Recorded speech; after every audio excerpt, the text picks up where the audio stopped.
Vattem pump house మొత్తం మునిగి బాహుబలి మోటార్లు కూడా మునిగిపోతే ఎక్కడ సచ్చింది అని అడుగుతున్నా. ఇదే ఎన్డీఎస్ఏ తెలంగాణలో చెక్ డ్యాములు పటాకులు వెళ్ళినట్టు పేలుతుంటే ఎక్కడ చచ్చింది? సుంకిశాలలో రిటైనింగ్ వాల్ కూలిపోయి దగ్గర 180 కోట్ల ప్రజాధనం వృధా అయితే ఎక్కడ చచ్చింది ఎన్డీఎస్ఏ, ఎక్కడ చచ్చింది ఎన్డీఏ? నేను అడుగుతా ఉన్నా. వాళ్ళంతా ఒకటే, ఇద్దరు దొంగలు, దొంగ చీకటి ఒకటైపోయినట్టు వాళ్ళ ఇద్దరు ఒకటైంది, కాంగ్రెస్ బీజేపీ వాళ్ళు. కాబట్టి మీరు ఆలోచన చేయండి, వాళ్ళ కాంగ్రెస్ ముఖ్యమంత్రిని కాపాడుతుంది ఎవరండి? వీళ్ళు కాదా? ఎవరు కాపాడుతున్నారు కాంగ్రెస్ ముఖ్యమంత్రిని? ఇవాళ అమృత్ స్కీమ్లో రేవంత్ రెడ్డి గారి బామ్మర్దికి కేంద్ర ప్రభుత్వం టెండర్ ఇస్తుంది.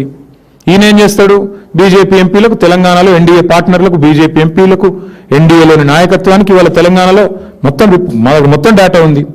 ఎక్కడెక్కడ టెండర్లు ఇస్తున్నారు, ఎక్కడెక్కడ వర్క్లు ఇస్తున్నారు అంటే ఎంత మంచి పరస్పర బంధం, ఆర్థిక బంధం ఎంత బలంగా ఉందో కనబడతలేదా? చెప్పండి. ప్రతిపక్ష హోదా రాదు, అధికార హోదానే వస్తుంది.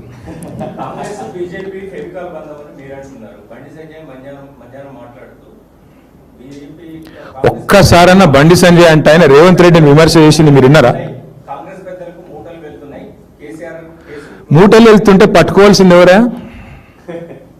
మూటలు వెళ్తుంటే కాంగ్రెస్ పెద్దలకు పట్టుకోవాల్సింది ఎవరు? హోంమంత్రినా? దొంగలను పట్టుకుంటాడు ఎవరు? హోంమంత్రి కదా.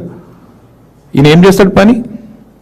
ఆయన కేంద్ర హోంమంత్రి అని గుర్తు చేయండి అప్పుడప్పుడు. ఆయనకి ఎంతసేపు కరీంనగర్లో గల్లీలో కార్పొరేటర్ తిరిగినట్టు తిరుగుడు కాదు కదా. అప్పుడప్పుడు ఆయన స్థాయికి దగ్గర పనులు చేయాలి కదా. కేంద్ర హోంమంత్రి అంటే దొంగలను పట్టుకోవాలి. మీ ప్రధానమంత్రి ఏమో వచ్చి పెద్ద డైలాగులు కొడతాడు. తెలంగాణ ఏటీఎం అయిపోయిందని ఆయన డైలాగ్ కొడతాడు. ఏమంటాడు వచ్చి ఆర్ఆర్ ట్యాక్స్ అంటాడు. మరి మీరేం బిగుతున్నారు? మీరే వచ్చి ఒక హోంమంత్రి వచ్చేమో ఏటీఎం అయిపోయింది తెలంగాణ అంటాడు ఏఐసిసికి, నువ్వేమో మూటలు పోతున్నాయి అంటావు. మీ ప్రధానమంత్రి వచ్చి ఆర్ఆర్ ట్యాక్స్ అంటాడు. మరి ముగ్గురు కలిసి ఏం చేస్తున్నారు? మీరు దేశాన్ని నడుపుతున్నారా లేకపోతే గాడుగులు తోలుతున్నారా? ఏం చేస్తున్నారు చెప్పమను. 2.5 ఏళ్ళు అయింది ఈ రక్షణ మంత్రి, సహాయ మంత్రి రేవంత్ రెడ్డికి సహాయం చేయడం తప్ప ఆయన ఇంతవరకు చేసింది ఏమైనా ఉందా ఈ రాష్ట్రానికి?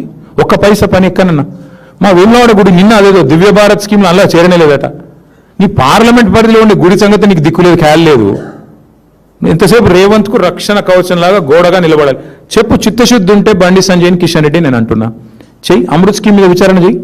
ఎట్లా వస్తుందండి రేవంత్ రెడ్డి బామ్మర్దికి అమృత్ స్కీమ్లో వీళ్ళ పెద్దల పాత్ర లేనిది? ఎట్లా వస్తుంది? సింగరేణిలో ఈయన బామ్మర్ది చేస్తున్న కుంభకోణాలు మొత్తం మేము బయట పెట్టాం. ఎందుకు?